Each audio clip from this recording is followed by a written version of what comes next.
ভোলায় সবজির দাম অপরিবর্তিত থাকলেও মাছের দাম চড়া। এ নিয়ে বিস্তারিত জানাতে ভোলা থেকে যুক্ত হচ্ছেন সহকর্মী ছোটন সাহা। ছোটন, বাজারের বর্তমান পরিস্থিতি কেমন দেখছেন?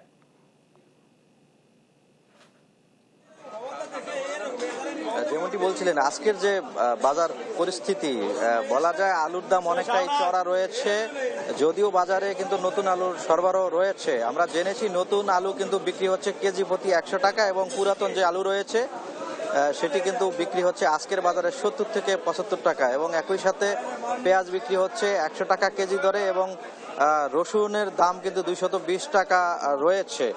এবং বলা যায় যে শীতকালীন যে অন্যান্য যে সবজি রয়েছে সেগুলো কিন্তু অনেকটাই দাম চড়া এবং ক্রেতারা আমাদেরকে যেমনটি বলছিলেন যে নিত্যপণ্যের দাম তারা প্রতিদিনই ভাবেন যে একটু নিয়ন্ত্রণে চলে আসবে, কিন্তু নিত্যপণ্যের দাম নিয়ন্ত্রণে না থাকায় তাদের ক্ষোভ রয়েছে। আমরা একজন ক্রেতার সাথে কথা বলবো। নিত্যপণ্যের যে দরদাম দেখছেন এটি সহনীয় পর্যায়ে রয়েছে কিনা?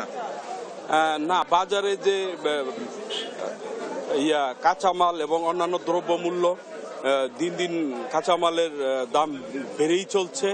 আমরা সহনীয় পর্যায়ে নাই, দিন দিন উচ্চ মূল্যে আমরা এসব পণ্য কিনতে হচ্ছে। ধন্যবাদ। যেমনটি শুনছিলেন ইশিকা, একই সাথে আমরা মাছ এবং মাংসের বাজারও ঘুরেছি।